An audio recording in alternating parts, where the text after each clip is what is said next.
햇님을 찾아가는 아이. 김유경. 슬픈 이별.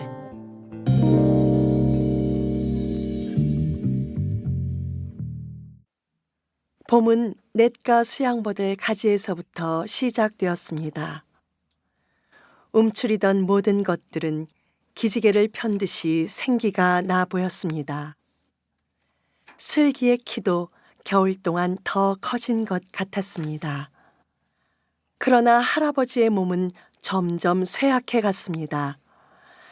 벌써 며칠째 밤잠을 이루지 못하고 기침을 해대는 할아버지의 눈은 휑하니 깊어 보였습니다.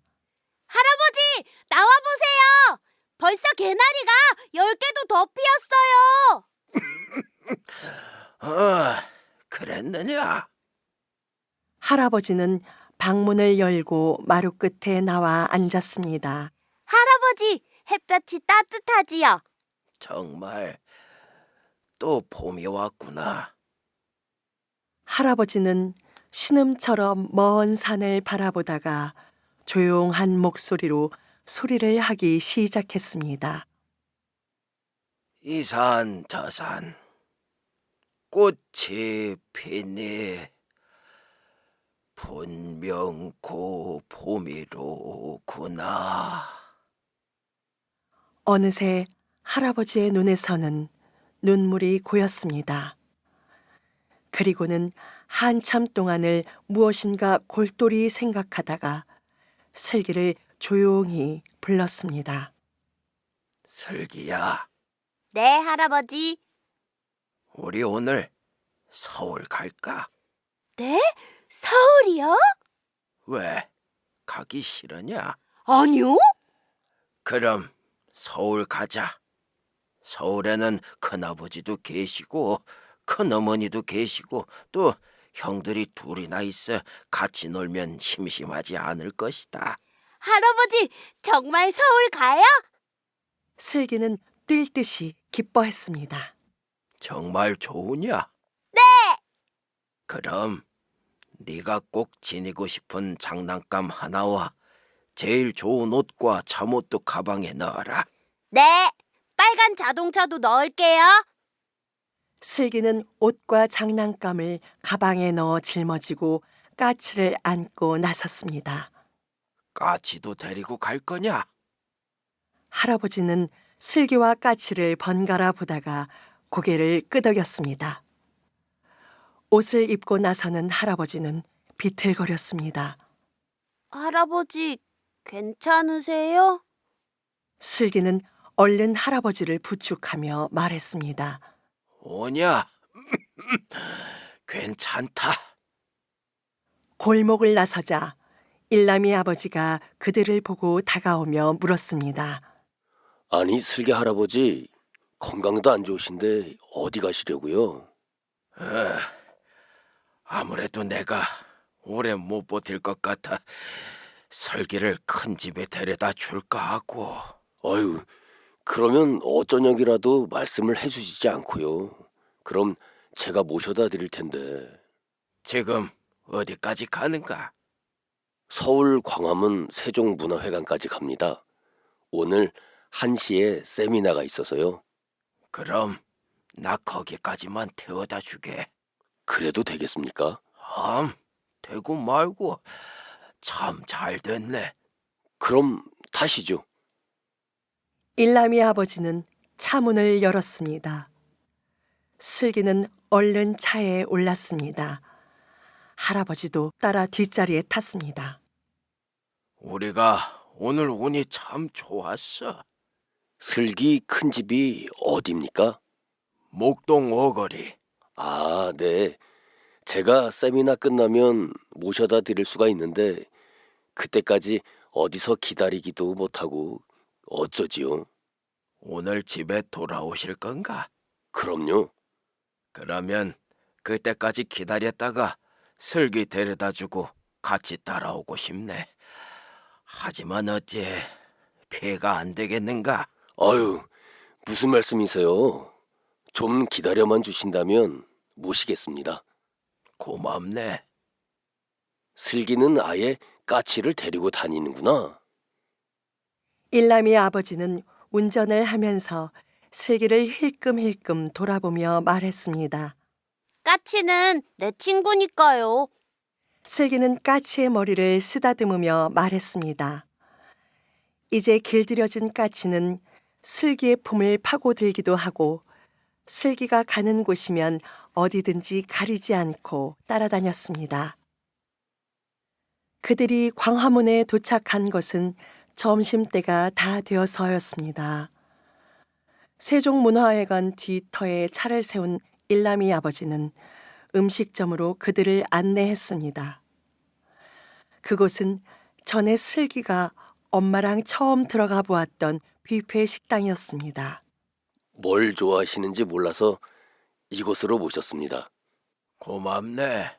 할아버지, 전에 엄마랑 여기 식당에 와봤지요. 그치요? 슬기는 접시를 집으며 말했습니다. 어이구, 슬기가 이런 곳에도 와봤구나. 네. 슬기는 입을 벌리고 배시시 웃었습니다. 오랜만에 맛있는 음식을 실컷 먹을 수 있었습니다. 하지만 할아버지는 호박죽을 조금 드는 둥 마는 둥 했습니다. 우린 덕수궁이나 구경했으면 싶네. 그러시겠습니까? 하지만 여러 시간 계시기에는 아직 추우실 텐데. 괜찮아. 그럼 가시지요. 그들은 덕수궁으로 갔습니다. 일남이 아버지는 다시 그들을 차에 태워 덕수궁까지 데려다 주었습니다. 그럼 3시까지 이 문 앞에서 기다리겠습니다. 고맙네. 추우실 텐데 괜찮으시겠습니까? 추우시면 안으로 들어가 계세요. 걱정 말게. 할아버지는 애써 힘주어 말했습니다. 일남이 아버지는 그래도 걱정이 되는지 자꾸 뒤를 돌아보며 그곳을 떠났습니다. 그러더니 다시 잊은 것이 멋쩍은지 표를 사서 할아버지와 슬기를 문 안으로 보내주면서 그곳 안내원에게 부탁까지 해두는 것이었습니다. 죄송합니다만 이따가 이 어르신이 나오시면 이 안에 좀 있게 해주실 수 없을까요? 연세도 많으시고 몸이 좀 불편하셔서요. 일남이 아버지는 할아버지와 슬기를 돌아보며 안내하는 아저씨께 말했습니다. 그러세요. 그들은 고개를 끄덕이며 말했습니다. 일남이 아버지가 떠난 것을 본 할아버지는 슬기의 손을 움켜잡고 안으로 들어갔습니다. 안에 들어가니 숲속의 쉼터에서는 하얀 드레스를 예쁘게 입은 신부와 턱시도를 입은 신랑이 이리저리 다니면서 사진을 찍어대고 있었습니다.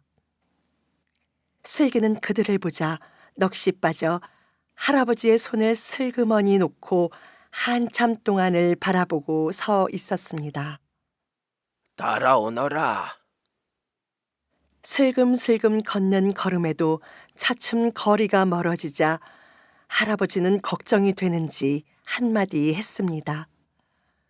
그러나 슬기는 거기에 정신이 팔려 할아버지의 말소리조차 듣질 못했습니다.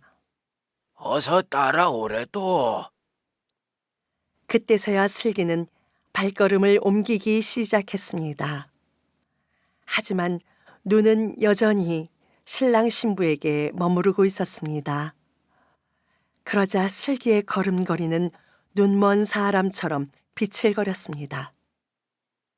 그때 무거운 카메라를 어깨에 메고 신랑 신부를 바라보며 촬영을 하던 기사 아저씨와 신랑 신부만 바라보고 걷는 슬기가 꽝 부딪혔습니다. 그 바람에 슬기는 그만 넘어지면서 아저씨의 바짓가랑이를 움켜쥐었습니다. 그러자 공교롭게도 허리띠를 하지 않은 아저씨의 청바지 허리 단추가 튕겨지면서 바지가 흘러내렸습니다. 야 이놈아, 내 바지는 왜 벗기는 거야? 그는 한쪽 다리를 얼른 들어 바지가 흘러내리는 것을 막으며 소리를 질렀습니다. 사람들은 사진 기사와 슬기를 번갈아 보며 까르르 웃어댔습니다. 슬기는 무안했습니다. 얼른 일어나 할아버지가 서 계신 곳을 향해 뛰어갔습니다. 그러나 조금 전 시멘트 바닥에 밀려 깎인 손바닥의 상처가 얼얼했습니다. 슬기는 손을 자꾸만 옷에 대고 다독거려 아픔을 잊으려고 애썼습니다. 손바닥에서는 피가 나고 있었습니다. 그러나 슬기는 할아버지를 쫓아가는 데 정신이 팔려서 피가 나는 줄도 몰랐습니다. 얌전히 내 손 잡고 따라오면 좋으련만. 할아버지는 작은 목소리로 중얼거렸습니다. 슬기는 멋쩍은 웃음을 지어 보였습니다. 다치지 않았느냐? 하고 돌아보시다가 슬기의 점퍼에 피로 무늬가 찍힌 것을 보고 주머니에서 화장지를 꺼내 들고 회화나무 아래로 갔습니다. 그리고는 손에 묻은 피를 닦아주었습니다. 슬기는 그때야 눈에 눈물이 고였습니다. 하지만 울지 않았습니다. 하나도 안 아파요, 할아버지. 그래, 다행이구나. 할아버지, 엄마랑 아빠도 저런 사진 있지요? 그치요? 슬기는 낮은 목소리로 할아버지 귀에다 대고 또박또박 말했습니다. 그래, 엄마 생각을 했던 모양이구나. 하지만 그런 생각은 할아버지는 말끝을 잇지 못했습니다. 그러면서 무엇인가 골똘히 생각하다가 슬기를 불렀습니다. 슬기야, 네, 할아버지. 오늘부터 너는 할아버지는 회화나무가 바라보이는 긴 의자에 앉히고 슬기의 어깨를 힘주어 껴안으며 무슨 말을 하려다 말고 회화나무를 올려다 보았습니다. 할아버지, 뭔데요? 아니다. 할아버지는 슬기에게 무슨 이야기를 하려고 쭈뼛쭈뼛 몇 번인가 망설이다가 끝내 입을 다물어 버렸습니다. 그러는 할아버지의 모습은 얼빠진 사람 같기도 하고 풀죽어 애처롭게 느껴지기도 했습니다. 하지만 할아버지는 이내 표정을 바꾸며 회화나무에 다가가 굵은 몸통을 만지며 정겨운 듯이 말했습니다. 이 회화나무를 알겠느냐? 네? 회화나무요? 슬기는 그때야 웅장한 나무를 올려다 보았습니다. 따스한 봄 햇살에 연두빛 이파리가 뾰족뾰족 돋아나는 나무는 지난 가을 맺은 열매를 아직 떨어뜨리지 못한 채 매달고 있었습니다. 우와, 이게 회화나무예요? 우리 회화나무보다 몇 배나 크지요, 할아버지? 그렇지. 우리 집에 있는 건 30년이 되었고 이건 320년이나 되었으니 훨씬 크고 말고. 이 나무는 누가 심었어요? 모르지. 옛날 사람이 심었으니까. 여기는 누가 살았는데요, 할아버지? 옛날 임금님이나 왕자와 공주가 살았지. 와, 슬기는 주변을 둘러보았습니다. 왕자와 공주가 어디서 살았어요? 저쪽에서 살았지. 할아버지는 손으로 큰 건물을 가리켜 보였습니다. 거기 가봐요, 할아버지. 그러자. 할아버지는 슬기의 말에 얼른 돌아서려다가 어지러워 비틀거렸습니다. 할아버지, 괜찮으세요? 괜찮다. 걱정 마라. 그러나 할아버지는 한참 동안을 움직이지 못하고 회화나무에 머리를 기대고 서 있었습니다. 슬기는 얼른 할아버지 곁으로 가서 할아버지를 부축했습니다. 늙어 듬성듬성 시멘트로 땜질을 한 회화나무는 울퉁불퉁한 모습이 할아버지랑 너무도 닮아 보였습니다. 한참 만에야 할아버지는 천천히 걸었습니다. 할아버지, 어서 이 의자에 앉아 쉬세요. 오냐, 그렇게 해야겠다. 구경 좀 시켜주려고 했더니 안 되겠다. 괜찮아요, 할아버지. 안 됐구나. 할아버지는 안타까운지 자꾸만 저쪽을 돌아보았습니다. 사람들은 저마다 활기찬 걸음걸이로 이곳저곳을 돌아다녔습니다. 하지만 할아버지는 더 이상 몸을 지탱할 수가 없었습니다. 그래서 그만 긴 의자에 누워버렸습니다. 슬기는 할아버지 곁에 우두커니 앉아 있자니 심심해서 견딜 수가 없었습니다. 슬금슬금 회화나무 곁으로 가 그 둘레를 빙글빙글 돌았습니다. 또 나무에 가슴을 대고 붙어서서 맴맴 매미 흉내도 내보았습니다. 고개를 뒤로 젖히고 큰 나무의 몸뚱이를 올려다 보았습니다. 뭉뚝한 가지 아래로 꼭 엄마 젖가슴처럼 볼록한 곳이 우스웠습니다. 할아버지를 돌아보았습니다. 힘이 없는 눈빛으로 할아버지는 슬기를 지켜보고 있었습니다. 심심하겠구나. 할아버지는 기운이 없는 소리로 말했습니다. 아니요. 슬기는 나무를 끌어안은 채 대답했습니다. 하지만 엄마 아빠 손을 잡고 즐겁게 종알거리며 다니는 아이들을 바라보다가 회화나무 몸통을 가리키며 말했습니다. 할아버지, 저 회화나무 몸뚱이가 꼭 엄마 가슴 같아요. 그렇게 보이느냐? 네, 그래? 그럼 요 다음에 엄마나 이 하레비가 생각나거든. 이 회화나무를 찾아오거라. 너와 나의 추억이 여기 있으니. 할아버지는 울컥 서름이 솟구치는지 울먹이는 목소리로 말했습니다. 제가 혼자 어떻게 찾아와요? 할아버지는? 슬기는 당치 않다는 듯 눈을 크게 떠 보였습니다.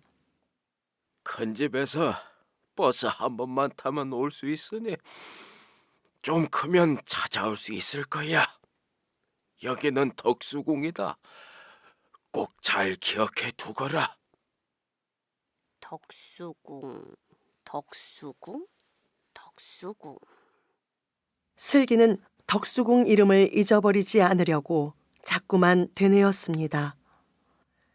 몇 시간 후 할아버지는 가까스로 몸을 일으켜 입구에 있는 안내소로 갔습니다. 그곳에 가자 아저씨는 얼른 의자를 내어주었습니다. 이거 폐가 많습니다. 아유, 별 말씀을요. 제가 몸이 좋지 못해서 염치 없는 짓을 합니다.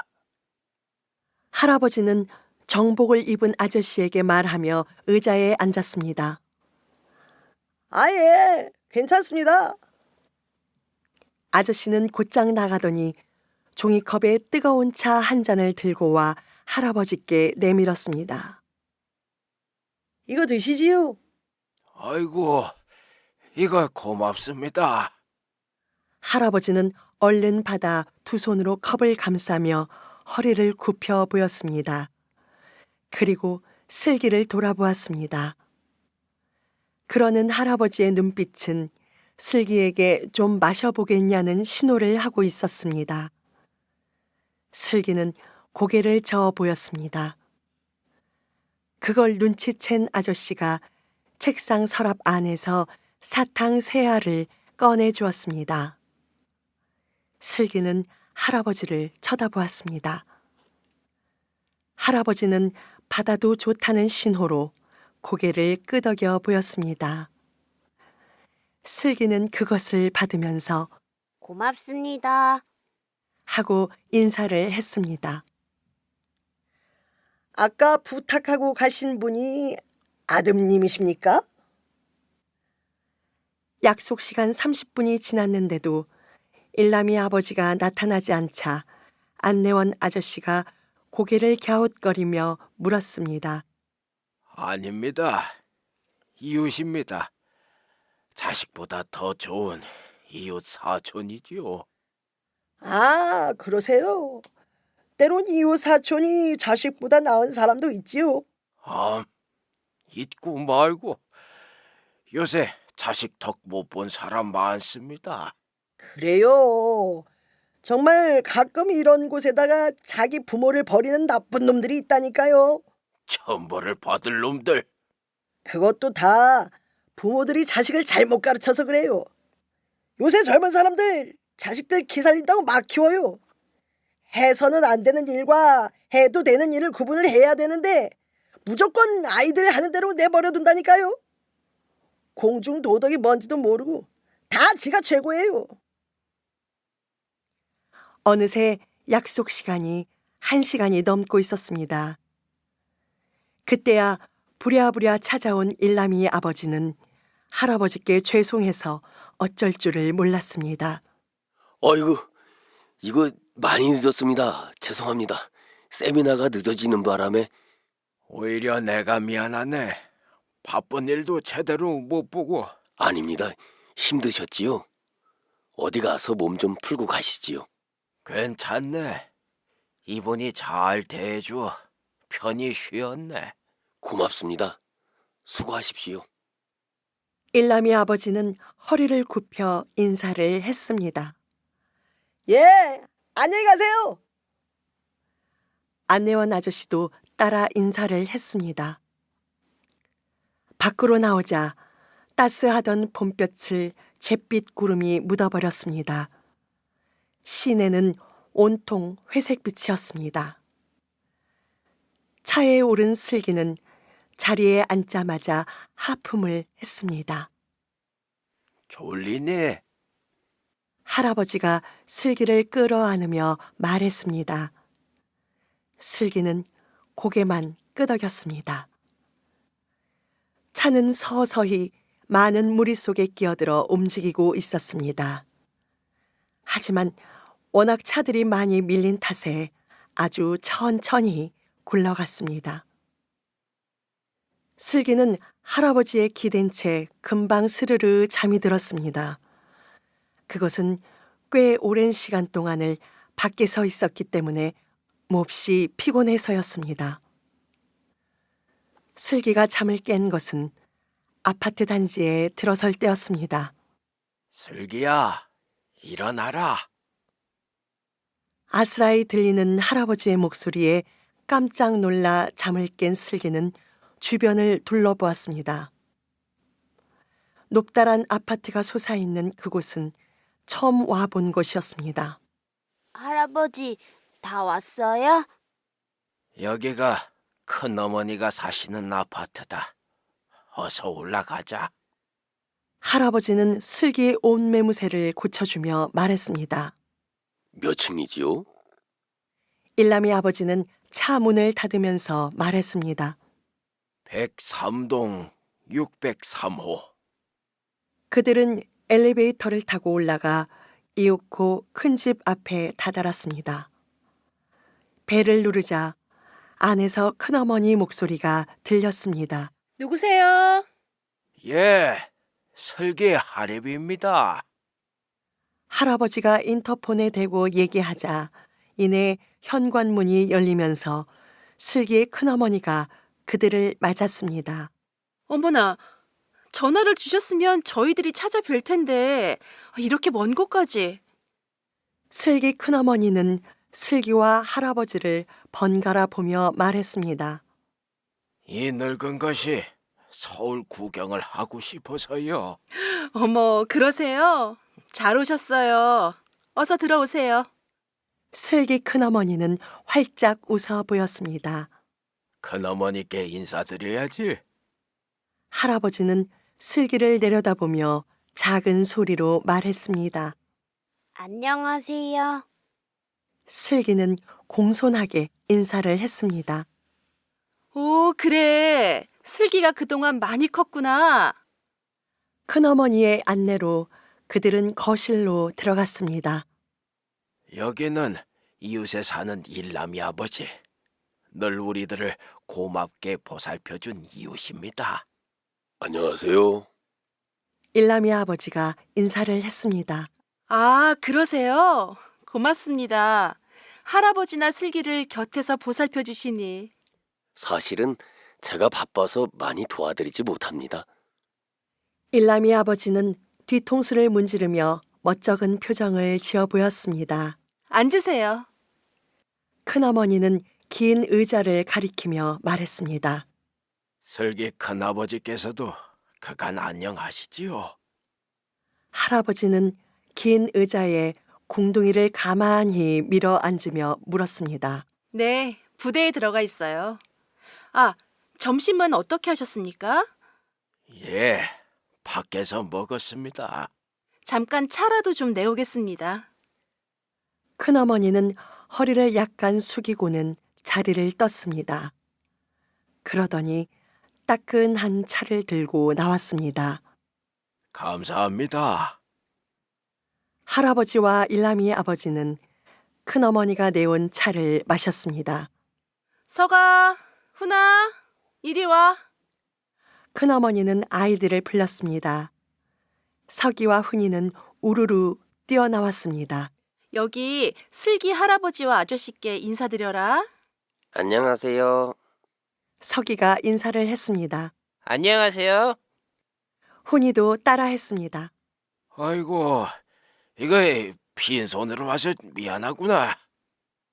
할아버지는 민망한 표정을 지으며 주머니에서 지갑을 꺼내 10,000원짜리 지폐를 각각 한 장씩 나누어 주었습니다. 어머나, 무슨 돈을 주세요. 큰어머니는 훈이 손에 든 10,000원짜리 지폐를 보고 눈을 크게 떠보이며 말했습니다. 큰애는 중학교에 다니지요? 할아버지가 물었습니다. 네. 큰 녀석은 중학교 1학년이고 작은 녀석은 이제 초등학교 4학년이에요. 그래, 잘들 생겼구나. 할아버지는 고개를 끄덕였습니다. 너 그거 뭐니? 서기는 슬기가 안고 있는 까치를 보고 물었습니다. 까치. 슬기가 형에게 미소를 띠고 대답했습니다. 아이가 외로우니까 날개가 부러진 까치를 주워 기른답니다. 할아버지가 설명을 했습니다. 어머, 야생새를 어떻게? 그때야 큰어머니는 슬기가 안고 있는 까치를 신기한 듯이 한참 동안 들여다보았습니다. 야, 슬기야. 이리 가져와봐. 서기가 슬기를 불러 제 방으로 데리고 갔습니다. 그들이 방으로 들어가자 할아버지는 음성을 낮추고 조용조용 말을 시작했습니다. 사실 오늘 슬기를 데리고 온 것은 슬기 큰어머니께 염치 없는 부탁을 드릴까 해서 왔습니다. 할아버지는 슬금슬금 아이들의 방을 훔쳐보며 말했습니다. 네. 큰어머니는 짐작이 가는지 슬기의 가방을 돌아보았습니다. 면목이 없습니다. 하지만 제가 아무래도 오래 못 버틸 것 같은 생각이 들어 나 살았을 때 큰어머니께 슬기를 보내드리려고요. 할아버지는 목이 메어 고개를 푹 숙였습니다. 염려 마세요. 슬기는 제가 아들 하나 더 낳은 셈치고 제 자식으로 잘 기르겠습니다. 그동안 할아버지께서 고생 많으셨어요. 정말 감사합니다. 헌데 저 어린 것이 제 엄마 아빠는 떨어져서 살았어도 아직 이 할애비 품은 떨어져 보지 않았는데 어떻게 떼어놓아야 할지 모르겠습니다. 할아버지는 구슬 같은 눈물을 뚝뚝 떨어뜨리며 말했습니다. 큰어머니도 따라 울었습니다. 하지만 염려 마세요. 며칠만 지내면 아이들은 금방 잊어버려요. 형들도 있고 그러니까 쉽게 잘 어울려 놀 거예요.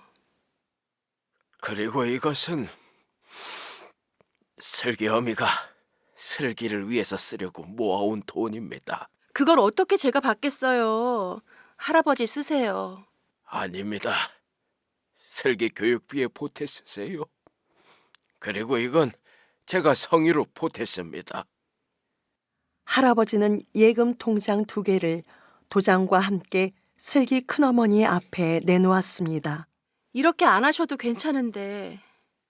슬기 큰어머니는 잠시 망설이다 마지못해 그것을 받았습니다.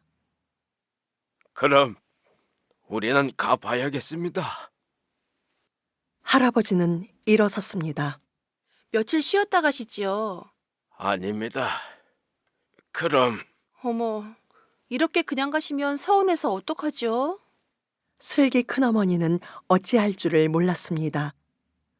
그때 할아버지가 일어서는 것을 보고 슬기가 까치를 안고 우르르 쫓아와서 할아버지 손을 잡으며 물었습니다. 할아버지, 갈 거야? 아니다. 할아버지는 어쩔 줄을 몰라 더듬거렸습니다. 아직 안 가셔. 서가, 슬기 데리고 오락실에 가봐라. 오락실이요? 뜻밖의 오락실에 가라는 어머니의 말에 서기는 얼른 뛰어나오며 말했습니다. 나도 갈래. 훈이도 따라 나섰습니다. 모두가 밖으로 나왔습니다. 아파트 상가에 문방구 간판이 보였습니다. 할아버지는 문방구로 들어갔습니다. 슬기에게 무엇인가 기념이 될 만한 물건을 하나 사주고 싶었습니다. 어서 오세요. 뭐 찾으세요? 화장을 짙게 한 아가씨가 생글생글 웃으며 물었습니다. 글쎄, 뭐가 좋을까? 오래도록 간직할 수 있는 것이. 이 장난감 어때요? 아가씨는 로봇 장난감을 내놓으며 말했습니다. 할아버지가 슬기를 돌아보며 물었기 때문에 아가씨는 금방 알아차리고 말했습니다. 커서도 간직할 수 있는 것이면 좋겠는데. 할아버지는 진열장을 두루 돌아보다가 오, 여기 하모니카가 좋겠어. 할아버지는 하모니카를 집어들고 후후 불며 슬기를 돌아보았습니다. 슬기는 한박 웃음을 치며 할아버지에게 손을 내밀며 할아버지, 하모니카 사주세요. 하고 말했습니다. 그래, 그럼 이걸로 하지. 할아버지는 지갑을 꺼냈습니다. 그때 서기와 훈이가 다가오며 어디 봐. 하고 슬기의 손에서 하모니카를 빼앗아갔습니다. 내 거야. 슬기는 손을 내밀며 칭얼댔습니다. 이 광경을 보던 할아버지는 미처 생각을 못했다는 듯이 말했습니다. 그것은 형 주고 여기 2개 더 주세요. 할아버지는 3개의 하모니카를 사서 아이들에게 각각 하나씩 나누어 주었습니다. 잃어버리지 않게 소중히 간직해라. 이 할애비의 마지막 선물이다. 할아버지는 슬기에게 의미 있는 한마디를 했습니다. 그래, 오락실에 가서 놀다 오너라. 까치는 내가 데리고 있으마. 큰어머니는 슬기의 옷을 고쳐 입혀주고 까치를 받아 안으면서 서기에게 눈을 끔뻑 해 보였습니다. 슬기야, 가자. 서기는 슬기의 손을 잡아 끌었습니다. 그래, 형들이랑 잘 놀다 오너라. 일남이 아버지는 슬기의 주머니에 10,000원짜리 지폐 한 장을 넣어주며 머리를 쓰다듬었습니다. 할아버지, 기다리세요. 형들이랑 놀다 올게요. 오냐, 염려 말고 오래오래 놀다 오너라. 슬기야, 형이랑 잘 놀아야 돼. 할아버지는 눈물이 복받쳤습니다. 그러나 마지막 인사마저도 마음 툭 터놓고 나눌 수가 없었습니다. 슬기는 왠지 할아버지의 행동이 이상했지만 할아버지가 혼자 떠나시리라고는 생각을 못했습니다. 오락실에 들어가자 뿅뿅뿅뿅 하는 소리가 진동하고 아이들이 오락기 앞에서 정신없이 누르고 돌리고 온통 정신이 팔려 있었습니다. 서기와 훈이도 들어가자마자 오락기 앞에 앉아 오락을 하기 시작했습니다. 슬기는 훈이 곁에 앉으며 형, 어떻게 하는 건데? 하고 물었습니다. 이 형 하는 거 잘 봐. 여기에 동전을 넣고 왼손으로 이걸 돌리고 오른손으로 이걸 누르면서 맞추는 거야. 너 돈 있어? 응, 여기. 슬기는 아까 일남이 아버지가 주고 간 10,000원짜리 지폐를 꺼내 보였습니다. 그러자 서기가 휙 돌아보더니 슬기야, 이리 와. 하고 불렀습니다. 응, 슬기는 쪼르르 달려가 서기 앞에 섰습니다. 그 돈 이리 줘. 내가 동전 줄게. 서기는 동전 몇 개를 슬기의 손에 쥐어주고 10,000원짜리를 빼서 자기의 주머니에 넣었습니다. 형, 나 봤어. 훈이가 빈정댔습니다. 야, 그래, 어쩔래? 서기가 훈이를 노려보았습니다. 알았어. 훈이는 서기의 매서운 눈에 질리는지 고개를 돌려버렸습니다. 그들이 집에 들어갔을 때는 이미 날이 어두워진 뒤였습니다. 아파트에 들어서자 집안은 조용했습니다. 어머니, 밥 주세요. 서기가 현관에서 신발을 벗으면서 말했습니다. 빨리 주세요. 배고파요. 훈이도 덩달아 재촉했습니다.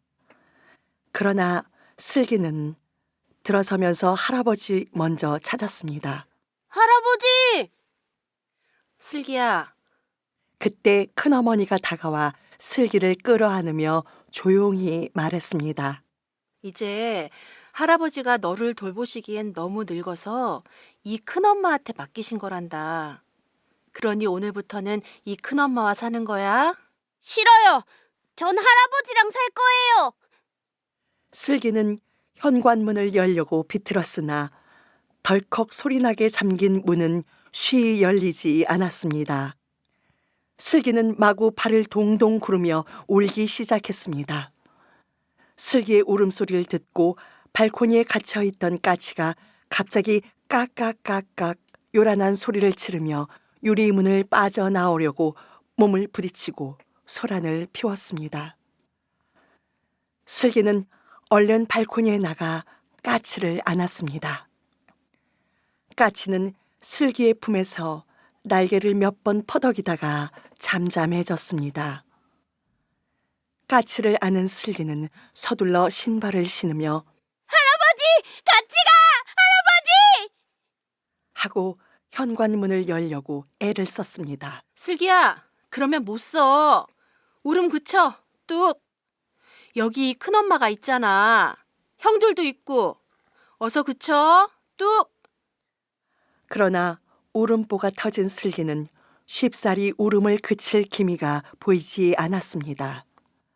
그러자 곁에서 이 광경을 보고 있던 서기가 짜증스런 표정으로 한마디 했습니다. 야, 시끄러워. 얼른 못 그쳐? 느닷없는 서기의 호통에 슬기는 주눅이 들어 울음을 그쳤습니다.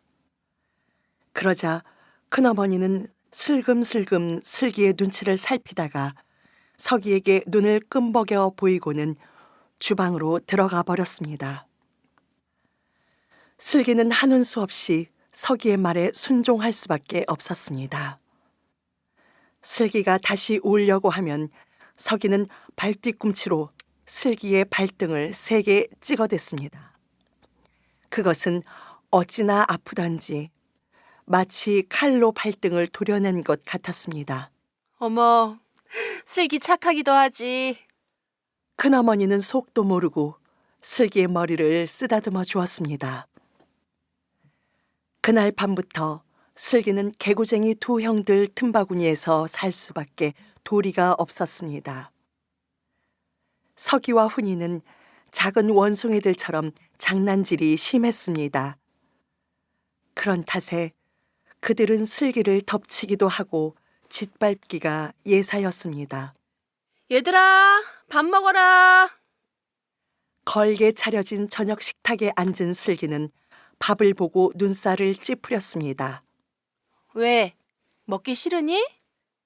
큰어머니가 슬기를 보고 말했습니다. 전 콩밥을 싫어해요. 싫어도 먹어야 한다. 콩은 영양가가 많아서 콩을 먹으면 키도 크고 머리도 좋아져서 공부도 잘하게 되는 아주 좋은 음식이다. 그래도 싫어요.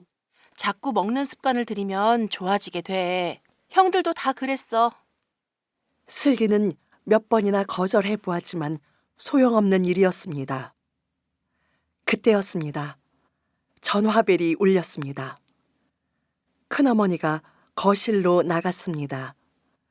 그러자 서기와 훈이는 각자 자기 밥그릇에 든 콩을 슬기의 밥그릇에 담아 넣고 밥으로 덮어 놓았습니다. 그리고는 협박까지 한 것이었습니다. 너 그 콩 다 안 먹으면 혼날 줄 알아. 그리고 엄마한테 이렀다가는 죽여버릴 거야. 싫어. 슬기가 거절을 하자 서기가 다가와 발로 앞다리를 세게 찼습니다. 먹을게. 순간 슬기는 눈물이 복받쳐 올랐습니다. 그러나 울 수가 없었습니다. 울다가는 더욱 혹독하게 맞게 되기 때문이었습니다. 그렇다고 큰어머니에게 고자질을 할 수는 더욱 없었습니다. 그것은 서기형의 보복이 더 무서웠기 때문이었습니다. 슬기는 죽어도 먹기 싫은 콩밥을 질겅질겅 씹어 삼켰습니다. 그러는 슬기의 눈에는 눈물이 그렁그렁 고여 있었고 콩밥을 억지로 넘길 때마다 목구멍이 찔룩찔룩했습니다. 전화를 받고 온 큰어머니는 슬기의 밥그릇이 비어있는 것을 보더니 아유, 착해라. 슬기가 콩밥을 잘 먹었네.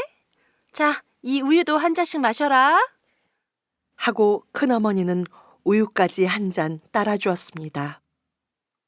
그것까지 받아 마신 슬기의 배는 맹꽁이처럼 몹시 불렀습니다. 슬기는 트림을 했습니다. 그러자 뱃속으로 넘어갔던 우유가 다시 입안으로 올라왔습니다. 슬기는 얼른 그것을 다시 삼켰습니다. 하마터면 그것을 토할 뻔했습니다. 밤이 되었습니다. 야, 내가 옛날 얘기 해줄까? 서기가 슬기에게 말했습니다. 응, 이야기해줘. 슬기는 할아버지 생각이 났습니다. 잠이 들 무렵이면 할아버지는 꼭꼭 옛날 이야기를 해주었습니다. 그런데 서기 형이 이야기를 해준다는 바람에 슬기는 반가웠습니다. 서기 형의 이야기는 참 재미있었습니다. 수숫강에 똥구멍을 찔린 호랑이가 나오는 해님 달님 이야기, 달걀 귀신이 떼굴떼굴 굴러가다가 음침한 골목에서 나는 달걀 귀신이다. 하고는 느닷없이 서기 형이 슬기 귀에다 대고 소리치는 바람에 자지러지게 놀라기도 했습니다. 또 100년 묵은 여우가 사람이 되기 위해 여자로 둔갑을 해 짐승의 생간을 빼먹고 입에 피를 질질 흘리며 자박자박하고 다가오는 흉내를 서기 형이 해낼 때면 정말 그 눈빛이 여우처럼 무서워 까무러칠 뻔했습니다. 그 밖에도 투명인간, 드라큘라, 저승사자 이야기 따위들을 해주었는데 서기형은 동물의 울음소리나 사람의 목소리도 그럴싸하게 흉내를 잘 냈습니다. 그래서 서기형은 대학을 가면 연극영화과를 가서 배우가 될 거라고 했습니다. 그리고 큰어머니 가발을 몰래 가져다가 분장을 해보기도 했습니다. 한밤중이었습니다. 슬기는 저녁에 콩밥과 우유를 많이 먹은 탓인지 뱃속이 우글거리더니 사르르 배가 아프기 시작했습니다. 배가 아프면서 온몸에 소름이 쫙 끼치고 똥이 마려웠습니다. 슬기는 벌떡 일어났습니다. 젖혀진 커튼 사이 창으로 희끄무레한 달빛이 비추고 있었습니다. 창살에 걸린 달을 올려다 보았습니다. 달을 보니 자기 직전 서기형의 이야기가 생각나서 으스스했습니다. 슬기는 살금살금 빠져나가다가 서기형의 발을 조금 밟았습니다. 슬기는 간이 콩알만해졌습니다. 금방이라도 서기형이 벌떡 일어나 야, 어딜 밟아? 하고 발길질을 할 것만 같았기 때문이었습니다. 슬기는 가슴을 졸이며 한참을 그 자리에 서 있었습니다. 그러다가 가만 발걸음을 더듬어 화장실 문을 열려고 할 때였습니다.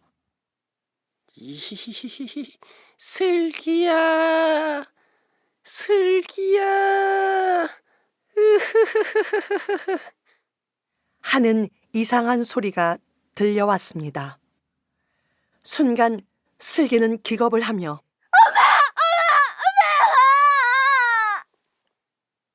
하고 호들갑스럽게 소리를 지르며 방으로 기어들어오고 말았습니다. 그 바람에 사르르 하고 뱃속에서 돌던 설사가 그만 본물처럼 쏟아져 나왔습니다. 슬기는 그것을 막아보려고 손으로 뒤를 막고 발을 꼬고 애써봤지만 마구 쏟아져 내린 똥물은 쉬지근한 냄새를 풍기며 방바닥에 흘러내렸습니다. 아유, 이 더러운 자식, 옷에다 똥을 싸? 조금 전까지 누워서 귀신 소리를 내던 서기형이 벌떡 일어나더니 슬기의 따귀를 때렸습니다. 잘못했어요. 잘못했어요. 슬기는 두 손을 싹싹 비비댔습니다. 그래놓고 울어? 서기형은 다시 큰 소리를 지르며 슬기의 따귀를 연거푸 쳤습니다. 못 그쳐? 그칠게요. 슬기는 얼른 울음이 나오는 입을 손으로 막고 벌벌 떨었습니다. 그러는 서기형이 너무도 무서워 몸서리가 쳐졌습니다. 그러더니 이제는 오줌이 벌벌 나왔습니다. 오줌은 설사와 함께 섞여 가랑이를 타고 방바닥으로 흘렀습니다. 으, 이제 오줌까지 싸? 형. 그러나 슬기는 오줌을 멈출 수가 없었습니다. 집게손을 하고 고추를 잡았습니다. 그래도 소용이 없이 오줌이 쏟아져 내려 뱀처럼 요리조리 흘러내려 결국 이부자리에까지 스며들었습니다. 아씨, 더러워. 야, 너 안 나가? 이번에는 엉덩짝을 냅다 찼습니다. 그러자 슬기는 똥물 위에 털썩 주저앉았습니다. 시끄러운 소리에 잠을 깬 훈이가 이 광경을 보고 방을 뛰어나가며 마구 소리쳤습니다. 으악! 냄새! 엄마! 슬기가 방에서 똥 쌌어요! 똥이요! 뭐라고? 똥을 싸? 훈이의 말에 다급하게 잠옷바람으로 뛰어온 큰어머니는 슬기가 하고 있는 꼴을 보고 기절초풍을 했습니다. 어머나, 일을 어째?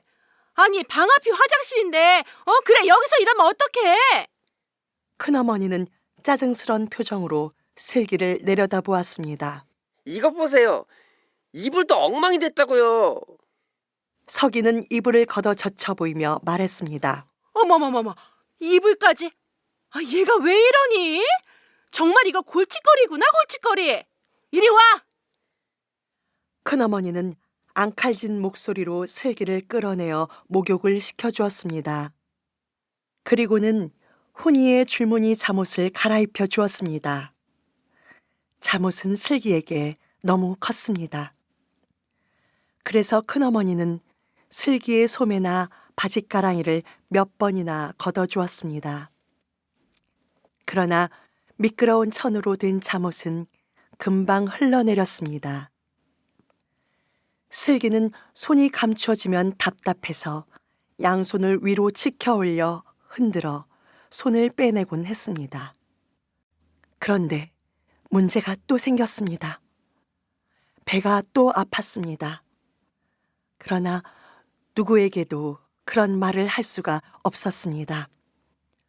큰어머니도 서기 형도 훈이도 모두가 멀고 무섭게 느껴졌습니다. 배가 아플 때면 이 하렘의 손이 약손이다.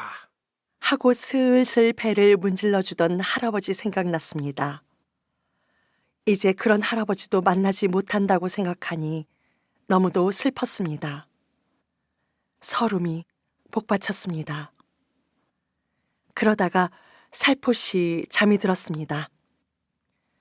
잠결에 들으니 발코니에서 까치가 깍깍 울고 있었습니다. 슬기는 얼른 발코니로 다가갔습니다. 그리고 문을 열었습니다. 그러자 까치는 날개를 펴고 빙빙 돌아보이며 등에 타라는 신용을 했습니다. 슬기는 까치 등에 올라탔습니다. 어느새 까치는 슬기를 태우고 아파트 숲 위를 날고 있었습니다. 큰어머니와 형들이 그것을 보고 뭐라고 소리쳤습니다. 쌤통이다. 엿먹어라.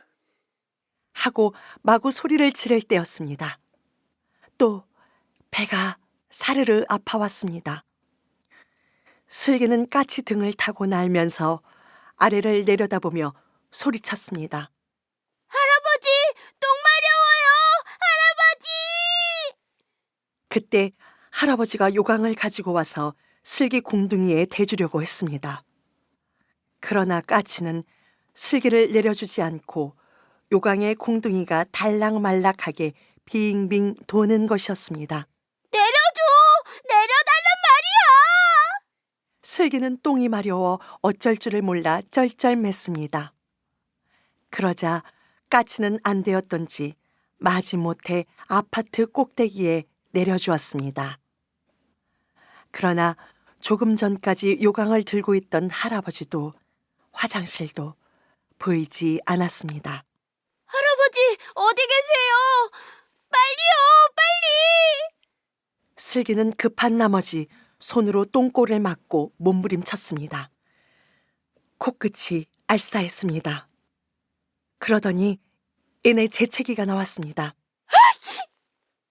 아차 하는 순간 슬기는 그만 또 똥을 찍 하고 싸버렸습니다. 깜짝 놀라 정신을 차려보니 꿈이었습니다. 하지만 똥을 싸버린 것은 꿈이 아니었습니다. 이불을 살짝 들춰봤습니다. 퀴퀴한 냄새가 코를 찌르고 엉덩짝이 질퍽했습니다. 이제 서기 형에게 빠져 죽겠구나. 하고 생각한 슬기는 겁이 더럭 났습니다. 이럴 때 서기 형에게 들었던 마술 할머니가 나타나 투명 인간으로 만들어준다면 얼마나 좋을까 하는 생각도 해보았습니다. 하지만 소용없는 일이었습니다. 똥을 싸서인지 아프던 배가 스르르 가라앉았습니다. 그러나 슬기는 잠자리에서 일어날 수가 없었습니다. 자는 척하고 그냥 누워있는 수밖에 도리가 없었습니다. 서기는 그새 일어나 세수를 마치고 방 안으로 들어왔습니다. 그러다가 갑자기 얼굴을 몹시 찡그리며 마구 소리를 질러댔습니다. 아이, 똥냄새야. 야, 훈아, 창문 좀 열어. 이건 방이 아니라 화장실이다, 화장실. 그래, 요새는 화장실도 이렇게는 냄새 안 난다. 형, 그치? 쟤 또 똥 싼 거 아니야? 혼이는 슬기의 이불을 확 들쳤습니다. 으악! 똥이다! 뭐? 또 쌌다고? 야, 이 똥보야. 못 일어나니? 나가! 형, 잘못했어요. 용서해 주세요. 슬기는 두 손을 서기 앞에다 대고 싹싹 빌었습니다. 그리고 겁에 질려 입을 크게 벌리고 울었습니다. 아씨, 더러. 퇴! 서기는 슬기에게 침을 뱉었습니다. 슬기는 울컥 구역질이 났습니다. 그러나 서기는 그런 슬기를 그냥 놓아두지 않았습니다. 뱉기만 해봐. 너 정말 죽어? 서기는 슬기의 볼을 독수리 발톱처럼 움켜쥐고 코브라 눈을 하고 윽박질렀습니다. 슬기는 악이 받쳤습니다. 입술을 꼭 깨물었습니다. 그리고 울음을 뚝 그쳤습니다. 그리고 속으로 외쳤습니다. 그래, 넌 지옥에 떨어질 거야. 난 니네 집에서 안 살 거야. 우리 집에 갈 거야. 나쁜 놈. 하고 이를 악물고 다짐했습니다. 절대 울지 않겠다고 수없이 다짐했습니다. 서기는 슬기가 그것을 다 치울 때까지 때리고 또 때렸습니다. 이런 소동을 치르고 난 슬기는 그만 주눅이 들어버렸습니다. 그저 하늘만 멍하게 바라보았습니다. 슬기가 큰 집에 온 지도 벌써 한 달이 넘었습니다. 까치는 제법 아파트에서 익숙해져 갔습니다. 그러나 까치도 서기 형만은 무서워했습니다. 큰어머니는 발코니에다 까치가 잘 수 있는 둥지를 만들어 주었습니다. 하지만 까치는 슬기의 허술한 가방을 더 좋아했습니다. 지퍼가 열린 가방 속에서 잠을 자고 놀기도 했습니다. 슬기는 까치가 유일한 친구였습니다.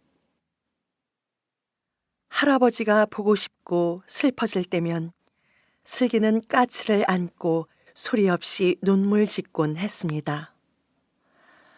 까치도 그런 슬기의 마음을 아는지 항상 슬기만 졸졸 따라다녔습니다. 그러다가 옷핀이나 단추 같은 것을 보면 물어다가 가방에 넣어두기도 했습니다. 야, 이딴 것 먹으면 큰일 나. 죽는 거야. 하고 슬기는 얼른 그것을 뺏으며 까치를 나무랐습니다. 그러던 어느 날이었습니다. 성당에 다녀오신 큰어머니가 다급하게 불렀습니다. 슬기야, 슬기야! 네, 큰어머니. 슬기는 쪼르르 달려가며 또렷하게 대답했습니다. 이 반지 화장대 위에 얹어놔라. 큰어머니는 다이아몬드 반지를 슬기에게 건네주고 급히 화장실로 들어갔습니다. 네, 그럴게요. 슬기는 얼른 반지를 두 손으로 받아 안방 화장대에 가만히 올려놓았습니다. 반지는 창문으로 스민 햇빛에 비춰 반짝반짝 빛이 났습니다. 언제 따라 들어왔는지 까치가 화장대 위에 올라가 이것저것 부리로 콕콕 찍어보았습니다. 너 일이 나오지 못해? 그러나 까치는 신기한 듯이 이것저것 자꾸만 쪼아댔습니다. 슬기는 까치를 향해 소리를 지르며 손뼉을 치고 발을 쿵쿵 굴렀습니다.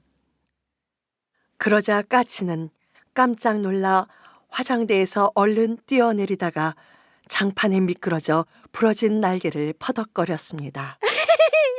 그것 봐, 쌤통이다. 슬기는 까치의 꼬락서니가 우스워 한참 웃어댔습니다.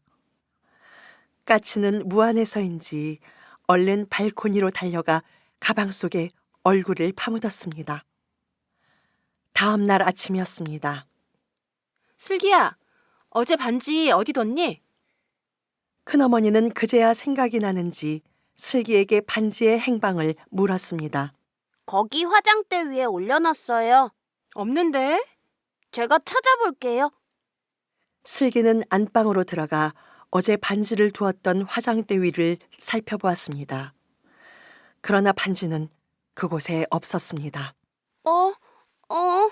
분명히 여기다 놨는데. 슬기는 주변을 샅샅이 둘러보았습니다. 하지만 어제 분명히 화장대 위에 올려놓았던 다이아몬드 반지는 어디에도 없었습니다. 어머머머, 얘 좀 봐. 그걸 어디다 둔 거야? 그게 얼마짜린데? 얘, 잘 생각해봐. 이상하다. 여기다 뒀는데. 슬기는 고개를 갸웃거렸습니다. 서가! 훈아! 네, 어머니. 너희들 내 다이아몬드 반지 못 봤니? 못 봤는데요. 반지가 없어졌어요? 응. 내 어제 성당에 갔다 와서 급히 화장실 가느라고 슬기에게 방에 갖다 놓으라고 빼줬는데 글쎄 없다. 슬기는 여기 화장대에 놨다는데. 뭐라고요? 슬기가요? 서기는 매서운 눈으로 슬기를 노려보았습니다. 아니에요. 난 분명히 여기다 놨단 말이에요. 슬기, 너 일로 와봐. 나 안 가져갔어요. 정말이라고요. 슬기는 두 손을 펴 보였습니다. 기가 막혀.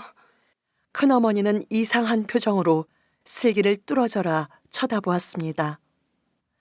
서기는 잽싸게 달려들어 슬기의 호주머니를 뒤지며 다짜고짜 도둑놈 취급을 했습니다.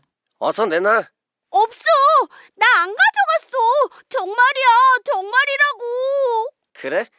내가 찾아내면 어쩔 거야. 만약에 너한테서 반지가 나오면 어떻게 되는지 알지? 이 도둑놈아, 경찰서에 보내버려. 서기는 슬기의 멱살을 움켜쥐었습니다. 아니야. 안 가져갔다고. 안 가져갔단 말이야. 슬기는 억울해서 울음을 터뜨렸습니다. 너 가방 어디다 뒀어? 서기가 윽박지르며 물었습니다. 발코니에. 훈이가 발코니를 가리켰습니다. 서기는 슬기의 손목을 끌고 발코니로 갔습니다.